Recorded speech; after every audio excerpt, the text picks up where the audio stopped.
तो भाई जो ये वाला चैप्टर है ये है ओज। ठीक है, ओज क्या है? आयुर्वेद में ओज को ही प्राण माना गया है। ओज जो है शरीर के प्राण माने गए हैं। ये इतना ज्यादा महत्वपूर्ण माना गया है। इसकी महत्ता किस लेवल की होगी इसका अंदाजा मात्र इससे लगता है कि इसको प्राणों की संज्ञा दे दी गई कि ओज ही प्राण है। ठीक है, इसका जो श्लोक की बात करो तो प्राणा यत्र प्रतिष्ठिते, मतलब जिसपे प्राण प्रतिष्ठित है, जिसपे प्राण आश्रित है। ठीक है, इसके बिना प्राणों की आप कल्पना नहीं कर सकते, इसके बिना प्राण नहीं होंगे आपके। ठीक है, तो इससे पता चलती है कि भाई ये कितना महत्वपूर्ण रहा होगा। ठीक है, हमारे आचार्यों की दृष्टि से, उनकी जो दूरदृष्टि है, उन्होंने ओज को जो है प्राण समझा, प्राण माना। ठीक है, और बताया कि भाई जो आपके प्राण हैं वो आपके ओज पर ही प्रतिष्ठित होते हैं, आश्रित हैं। यह शरीर व प्राण, ये जो शरीर है आपका और जो आपके प्राण हैं, ये दोनों ही ओज पर प्रतिष्ठित हैं। ओज से हैं, ओज ना हो तो ना शरीर रहेगा ना प्राण। ठीक है, प्राणों के अभाव में तो आप शरीर की कल्पना नहीं कर सकते, सड़ जाएगा, गल जाएगा, नष्ट हो जाएगा। ठीक है, प्राणों का होना शरीर की उपस्थिति के लिए आवश्यक है। और प्राण जो है आश्रित है किस पे? आधारित है किस पे? ओज पर। ठीक है, ओज की सत्ता जीवन है। ओज की सत्ता ही जीवन है। ओज है तो जीवन है, ओज नहीं है तो मृत्यु है, अभाव में मृत्यु। ठीक, इसकी निष्पत्ति कैसे होती है? उपज धातु में असुन प्रत्यय लगाकर जब बे का लोभ कर देते हो, बे बत्तख का लोभ कर देते हो, बे का लोभ कर देते हो, लोभ करने पे ओज बनता है। ठीक है, इसके पर्याय है दीप्त व बल। दीप्त व बल, ओज को बल भी कहा गया है।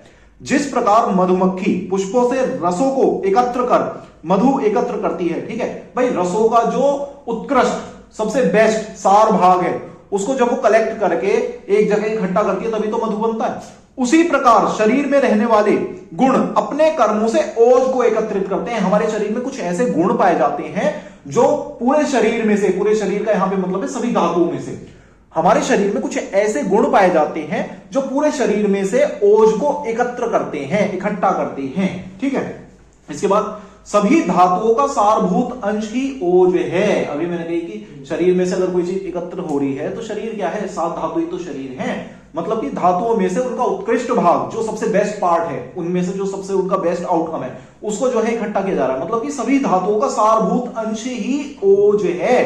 ठीक है, सभी धातुओं का उत्कृष्ट तेज या सार भाग ओज कहलाता है। यही मैंने अभी बताया। ठीक है, गर्भ उत्पत्ति के समय सबसे पहले ओज बनता है। गर्भ उत्पत्ति जब होती है, जब मां के कोख में कोई शिशु आता है तो उस समय सबसे पहले ओज बनता है। ओज जो है यह घृत के समान वर्ण वाला है, यानी दिखने में घृत के समान है। इसके अलावा जो है मधु के समान इसमें जो है रस है, यानी स्वाद चखोगे तो मीठा है। ठीक है, वह लाजा के समान गंध वाला है। लाजा मतलब होता है चावल, चावल के समान इसमें गंध आती है। ठीक है, इसके बाद क्या है? यदि इसके स्थान की बात करें तो इसका स्थान है हृदय। यह हृदय में पाया जाता है मुख्य रूप से। बाद में यह कुछ लाल व पीले वर्ण का हो जाता है। जन्म के समय कैसा था? घृत वर्ण का। अब बाद में जो है ये कुछ लाल या पीले वर्ण का हो जाता है। ठीक है, जैसे जैसे उम्र बढ़ती है बच्चा आ जाता है सृष्टि में। उसके बाद यह धातु नहीं कहा जा सकता क्योंकि यह शरीर को धारण तो करता है परंतु पोषण नहीं करता। ये शरीर को धारण तो करता है, शरीर की मेंटेनेंस तो करता है कि हाँ भाई शरीर जो है इस पे आश्रित है, शरीर की मेंटेनेंस के लिए ओज जरूरी है, शरीर की सत्ता के लिए ओज जरूरी है, धारण तो कर रहा है। ठीक है, परंतु पोषण नहीं कर रहा। आप ये नहीं कह सकते कि ओज आपके शरीर में न्यूरिशमेंट देता, नहीं देता भाई। ठीक है, तो और जो आपका धारण भी है वो अप्रत्यक्ष रूप से करता है, मतलब कि दिखाई नहीं देता, आप इसको देख नहीं सकते। भाई आपकी जो उपधातुएं हैं, ठीक है, उपधातुएं अलग अलग हैं। स्तन्य हो गया, ठीक है, या आपका आर्तव हो गया, या आपका त्वचा हो गई, या आपका वसा हो गई, कुछ भी हो गया, ये सब कम से कम दिखाई तो देती हैं। आप इसको जो है डायरेक्टली आप देख भी नहीं पाते। इसका फंक्शन जो है वो अप्रत्यक्ष रूप से रहता है। ठीक है, उपधातु भी धारण करती हैं, उपधातु धारण करती हैं। ठीक है, पोषण नहीं करती, इसीलिए तो उपधातु है। यदि धारण और पोषण दोनों करेंगी तो धातु कहलाएंगी। ठीक है, वे सिर्फ धारण करती हैं परंतु पोषण नहीं करती, इसलिए उपधातु कही जाती है। ओज सिर्फ धारण कर सकता है, पोषण नहीं कर सकता, और धारण भी अप्रत्यक्ष रूप से कर सकता है। इसके फंक्शन आपको दिखेंगे नहीं, सामने से नहीं देख पाओगे इसको धारण करते हुए। ठीक है, कि शरीर का धारण हो रहा है। इसके बाद क्या है? वह शरीर की रचनात्मक इकाई है। ठीक है, जो उपधातु है ये शरीर की रचनात्मक इकाई है। शरीर की जो रचना है वो इस पर आश्रित रहती है, किस पे? उपधातु पे। ठीक है, इसके बाद क्या है? परंतु ओज नहीं, ओज रचनात्मक इकाई में नहीं आता। रोज जो है वो रचनात्मक इकाई में नहीं आता। इसके बाद क्या है, जैसे दूध में स्नेह रूप घृत होता है उसी प्रकार सभी धातुओं में स्नेह रूप ओज होता है। ठीक है, जैसे दूध है, दूध के अंदर से घी निकाला जाता है, दूध जो है, दूध के हर कण में घी है, एक पर्टिकुलर प्रोसेस के थ्रू जो है हम उसे घी को एक्सट्रैक्ट करते हैं। उसी तरह से जो हमारी धातुएं हैं, जो हमारी धातु हैं, उनके अंदर भी उत्कृष्ट स्नेह भाग होता है जिसे ओज कहते हैं, और शरीर में रहने वाले गुण उसे जो है अलग अलग जगह से जो एकत्रित करते हैं। ठीक है, वो क्या है, ओज। ओज को ही बल कहा जाता है। भाई अभी पर्याय आया था दीप्त व बल। ठीक है, ओज के पर्याय थे दीप्त व बल। ठीक है, ओज को बल कहा जा रहा है, परंतु बल और ओज अलग अलग हैं, ऐसा डलहड़ ने कहा, जो हमारे आचार्य डलहड़ हैं, इन्होंने कहा ओज और बल सेम नहीं है, ये भाई अलग अलग हैं। ठीक है, वे ऐसा मानते हैं कि जो ओज है ना आपका, उसमें रस गुण वीर्य विपाक ये सब होता है, रस गुण वीर्य विपाक ओज में होता है, परंतु बल में नहीं होता। बल जो है किसी व्यक्ति के शारीरिक रूप से काम करने की क्षमता को कहा जाता है, कि कोई व्यक्ति कितनी देर तक किसी कार्य में रत रह सकता है, कोई व्यक्ति किसी कार्य में कितनी देर तक लगा रह सकता है, उसके हिसाब से बल का जो है आभास किया जाता है, अनुमान किया जाता है। ठीक है, उसमें रस गुण वीर्य विपाक नहीं होते। ठीक है, ओज के गुण, ओज के गुण क्या होते हैं, यह सौम्य है, सौम्य मतलब शीत एक तरह से। ठीक है, यह सौम्य है, सौम्य होता है जिसमें चंद्र जैसे गुण पाए जाएं।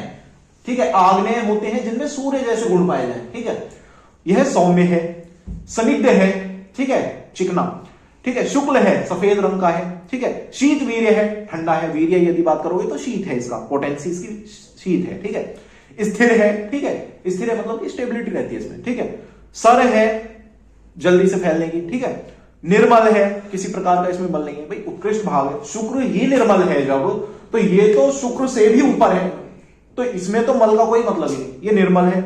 इसके अलावा मृतसन है, पिश्चिल है, वह उत्तम प्राणों का आधार है, प्राणों का उत्तम आधार है, मतलब कि सबसे पहले यदि प्राण कहीं आश्रित हैं तो ओज पे आश्रित हैं, प्राणों का उत्तम आधार है ये सबसे पहले। समझ गए ओज के भेद। ओज जो है मुख्य रूप से दो प्रकार का पाया जाता है, पर ओज, अपर ओज। पर ओज जो होता है यह स्थिर है, स्थिर मतलब ये मूवमेंट नहीं करता। ठीक है, यह हृदय में पाया जाता है, स्थिर है, हृदय में पाया जाता है, यानी हृदय के बाहर नहीं निकलता, ये हृदय में ही रहता है। ठीक है, ये हृदय में ही रहता है, हृदय से बाहर नहीं जाता, स्थिर है, एक जगह पे रहता है। ठीक है, हाँ। इसके बाद क्या है, इसका जो प्रमाण है, यदि इसके प्रमाण की बात करोगे कि मात्रा कितनी है हमारे शरीर में, तो भाई अष्टबिंदु, अष्टबिंदु मतलब 8 बूंद, 8 बूंद है सिर्फ हमारे शरीर में। यह हृदय में रहकर आयु को धारण करता है, यानी कि यह हृदय में रहता है तो व्यक्ति जीवित है, यह अगर नष्ट हुआ तो प्राण आपके शरीर को त्याग देंगे। ठीक है, तो यह हृदय में रहकर आयु को धारण करता है, आयु को मेंटेन रखता है, आयु की मेंटेनेंस के लिए इसका हृदय में रहना जरूरी है, जिसकी मात्रा कितनी है, अष्टबिंदु। ठीक है, इसके बाद क्या है, इसका नाश ही शरीर का नाश है, यदि ये नाश को प्राप्त हुआ तो प्राण शरीर का त्याग करेंगे, और प्राणों के शरीर के त्याग के बाद जो है यह शरीर नष्ट हो जाएगा। इसके बाद अपर ओज, रक्तवाहिनी धमनियों द्वारा जिस ओज का वहन किया जाता है उसे अपर ओज कहते हैं। भाई अपर, पर मतलब जो स्थिर है, अपर मतलब जो अस्थिर है, पर मतलब जो स्थिर है, अपर मतलब जो अस्थिर है। जो अस्थिर है, अस्थिरता कब आएगी, जब वो शरीर में भ्रमण करे, एक स्थान से दूसरे स्थान में गमन करे, तो उसमें अस्थिरता है। अस्थिरता कब आ सकती है, जब वो धमनियों में चला जाए, क्योंकि धमनियों में व्यानवात का कार्य है, सर्व शरीर व्याप्त वायु व्यान वायु है, तो जब वो धमनियों में जाएगा तो वायु क्या करेगी, व्यान वायु उसको सर्व शरीर में लेके जाएगी। ठीक है, तो मतलब कि जो रक्तवाहिनी धमनियां हैं, जो रक्तवाहिनी धमनियां हैं, वो जिस ओज का वहन करती है शरीर में, वही अपर ओज है। ठीक है, इसके बाद क्या है, इसका प्रमाण अर्ध अंजलि है, आधे अंजलि है, आधे अंजलि होता है ये शरीर में। ठीक है, इसके बाद क्या है, इसी को श्लेष्मिक ओज कहते हैं, इसी को श्लेष्मिक ओज कहते हैं। इसका दूसरा पर्याय है श्लेष्मिक ओज, अपर ओज को ही श्लेष्मिक ओज कहते हैं, जिसकी मात्रा अर्ध अंजलि है। ठीक है, श्लेष्मा किसे कहते हैं, कफ। ठीक है, यही कफज ओज है। ठीक है, इसके बाद क्या है, ओज शरीर का प्राकृत बल है, शरीर में जो प्राकृत बल है, नॉर्मल बल है, ठीक है, वो जो है ओज के कारण है। ठीक है, जो व्याधियों से प्रतिशोध क्षमता प्रदान करता है, व्याधियों से लड़ने की क्षमता, इम्यूनिटी, ठीक है, जो है इम्यूनिटी जो है वो ओज प्रदान करता है। ठीक है, अपर ओज पूरे शरीर में घूम रहा है ना, ये हमारे शरीर को व्याधियों से प्रतिशोधक क्षमता देता है कि भाई हम उनको जो है लड़ सकें, उन पर्टिकुलर व्याधि से, उन रोगों से हमारा शरीर लड़के उनको नष्ट करके स्वास्थ्य को बरकरार रख सके। ठीक है, उसके बाद क्या है, इसका क्षय अनेक व्याधियों का कारण होता है। जब ये क्षय को प्राप्त होता है, जब ये घटता है शरीर में, तो अनेक व्याधि उत्पन्न होती है। कौन सा ओज? अपर ओज। ठीक है, इसके बाद क्या है, जिससे पीड़ित होता हुआ व्यक्ति अंततः मृत्यु को प्राप्त हो जाता है। इससे यदि जब ये क्षय हो गया तो जो है अनेक व्याधि शरीर में उत्पन्न होंगी। ठीक है, इसको आप सम नहीं कर पा रहे हो तो जो है व्याधि बढ़ती रहेंगी और अंततः जो परिणाम होगा वह होगी मृत्यु। ठीक है, व्यक्ति की मृत्यु हो जाएगी। इसी कारण 8वें महीने में ओज की अस्थिरता मृत्युकारी होती है। 8वें महीने में कहते हैं कि यदि बच्चा जन्म ले तो मृत्यु को प्राप्त होता है। यदि ओज बच्चे में होगा तो मां मरेगी और मां में होगा तो बच्चा मरेगा। ठीक है, ओज अस्थिर रहता है, मतलब कि कभी बच्चे में होता है, कभी मां में होता है, कभी बच्चे में, कभी मां में, कभी बच्चे में, कभी मां में। बच्चे में रहा तो मां मर जाएगी, मां में रहा तो बच्चा मर जाएगा। इसकी अस्थिरता ही 8वें महीने में मृत्युकारी होती है, मृत्यु का कारण होती है। ठीक है, क्योंकि ये गति कर रहा है तो ये कौन सा ओज है? अपर ओज। ठीक है, इसके बाद क्या है, ओज क्षय के कारण। ओज क्षय कब होता है? जब हमारे शरीर में वात और कफ कम हो जाते हैं, जब हमारे शरीर में वायु और कफ कम हो जाते हैं, अपने सम प्रमाण से कम हो जाते हैं, तो हमारे शरीर में बढ़ा हुआ पित्त, हमारे शरीर में जो पित्त बढ़ा हुआ है वह जो है संचार करते हुए ओज को नष्ट कर देता है। क्योंकि पित्त के साथ आश्रय भाव से अग्नि रहती है, वो उसका नाश कर देती है। ठीक है, और अपर ओज में जो है कुछ क्वालिटीज कफज जैसी हैं, जब तो उसे श्लेष्मिक ओज कहा गया। अर्धांजलि मात्रा में जो हमारे शरीर में भ्रमण कर रहा है वह ओज श्लेष्मिक ओज कहा गया, क्योंकि कुछ तो क्वालिटीज कफज जैसी होंगी। और कफ और वात घट गया शरीर में, पित्त बढ़ गया। पित्त का आश्रय भाव क्या है आपका? अग्नि। ठीक है, शरीर में पित्त जो है भ्रमण करता हुआ ओज को नष्ट कर देता है। ऐसे करके ओज का क्षय होता है। क्षय किस ओज का होगा? अपर ओज का होगा। यदि पर ओज का क्षय हुआ तो मृत्यु ही है, वो तो है ही 8 बूंद। अगर वो कम हुआ तो भाई समझ लो खत्म हो तुम। अगर क्षय हो रहा है किसी ओज का, बात आ गई कि क्षय हो रहा है, ओज का क्षय आपको किस ओर इंगित करता है, क्या इशारा करता है? ओज क्षय। एमसीक्यू आ गया, मान लो क्या लिखोगे? अपर ओज। क्या इशारा कर रहा है? ओज क्षय हुआ, आप किसको मान रहे हो? पर को, अपर को? अपर ओज क्षय होगा, पर ओज क्षय हुआ तो मृत्यु ही होनी है भाई। ठीक है, अपर क्षय हुआ है तभी तो थोड़ा बहुत जिंदा है, व्याधि हो गई चलो मान लिया, पर जिंदा तो है। अगर परोज क्षय होता तो मृत्यु ही हो जाती। अगर ठीक नहीं करोगे तो मृत्यु। हाँ, इसमें मृत्यु है अंत में, यदि इसको तुम सम नहीं कर पाए। इसके बाद क्या है लक्षण? अगर ओज का शरीर में क्षय होता है, कौन से ओज का क्षय हो सकता है? अपर ओज का क्षय हो सकता है। जब इसका क्षय होता है तो शरीर में क्या लक्षण देखने को दिखते हैं? मनुष्य सदा भयभीत रहता है, हमेशा चिंता में रहता है, चिंता होती रहेगी उसे बिना बात के। उसकी इंद्रियां थकी थकी रहेंगी, उससे तुम कुछ बोलोगे तो नॉर्मली नहीं सुनेगा, कई बार बोलना पड़ेगा, अबे सुनना तो हाँ क्या हुआ, आंखें उसके सामने तुम कुछ भी करते रहो, उससे बाद में पूछोगे अबे देखा नहीं वो क्या कर रहे थे तेरे सामने है, कब? ऐसी हरकतें करेगा। मतलब कि उसकी इंद्रियां थकी हुई हैं, काम तो कर रही हैं पर थकी हुई है, मतलब ग्रहण नहीं कर पा रही। इंद्रिय दौर्बल्यात, करण दौर्बल्यात, करण दौर्बल्यात आ गया, पदार्थ मैच करो यहां पे। ठीक है, इसके बाद क्या है? दुर्बल मन रहता है, मन दुर्बल रहता है। मन का कार्य क्या है? मनन करना, सोचना, विचारना। सोच विचार से परे चला जाता है, एकदम ऐसे शांत, चिंता में परेशान। ठीक है, मन जो है दुर्बल हो जाता है। ठीक है, इसके बाद वर्ण परिवर्तित हो जाता है, उसका रंग जो है बदल जाता है, वर्ण जो है उसका बदल जाता है। ठीक है, इसके बाद क्या है? वह शरीर में रुक्षता आ जाती है और व्यक्ति क्रश हो जाता है, शरीर में रुक्षता आने लगेगी और आदमी पतला होता चला जाएगा। समझ रहे हो? आदमी पतला होता चला जाएगा। ऐसा कौन कहते हैं? आचार्य चरक कहते हैं। ठीक है, इसके बाद क्या? ये लक्षण अपर ओज 6 के हैं। ठीक है, ये जो लक्षण है अपर ओज 6 के हैं, क्योंकि पर ओज 6 होने पे तो व्यक्ति की मृत्यु है। ये जो लक्षण बताए ये सारे अपर ओज 6 के हैं। यदि पर ओज 6 होता तो भैया राम भरोसे भी नहीं होते। हाँ, राम भी नहीं बचाते। ठीक है, नाश ही होता। ठीक है, नाश होगा। चिकित्सा, रसायन, ठीक है, चिकित्सा की यदि हम बात करें तो रसायन व वाजीकरण द्रव्य। रसायन होता है जो सारी धातुओं का पोषण करे, सारी धातुओं को जो है उत्कृष्ट तरीके से, बेस्ट तरीके से बढ़ाए। ठीक है, जो द्रव्य, जो औषध द्रव्य शरीर में सभी धातुओं का पोषण करे, उनको सम प्रमाण में लाए। ठीक है, वो क्या है? रसायन। और वाजीकरण क्या है? वाजीकरण जो है आपके जब वो हो जाती है ना इनफर्टिलिटी, उस समय जो है काम आते हैं ये द्रव्य जो है फर्टिलिटी को मेंटेन रखते हैं, ठीक है, व्यक्ति की, ठीक है। इसके बाद क्या है? ओज के समगुणी द्रव्यों का सेवन करें। ओज के समगुणी द्रव्य कौन कौन से हो गए? अभी बताए थे मैंने, मधुर, सौम्य, शुक्ल, शीतवीर्य, स्थिर, सर, निर्मल, मृदु, मृत्सन इत्यादि जो द्रव्य हैं, इनका जब सेवन करोगे, मीठी चीजों को सेवन करोगे तो जो है बढ़िया ओज जो है वापस सम प्रमाण में आ जाएगा। कौन सा हो जाएगा? अपर हो जाएगा।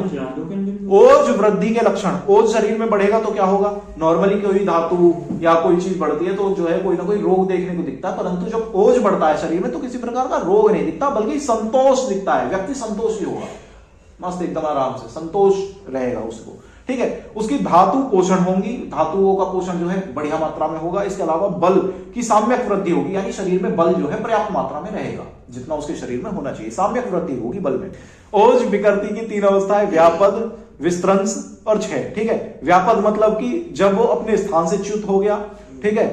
विस्त्रंस मतलब कि जब वह स्वरूप से च्युत हो गया, और क्षय मतलब कि जब वह अपने प्रमाण से च्युत हो गया। च्युत मतलब होता है बदलाव या डिसलोकेशन, बदलाव या चेंज या डिसलोकेशन, ठीक है। अब भाई स्थान से च्युत होना मतलब कि भाई स्थान क्या था? हृदय था, अब वो हृदय से च्युत हो गया।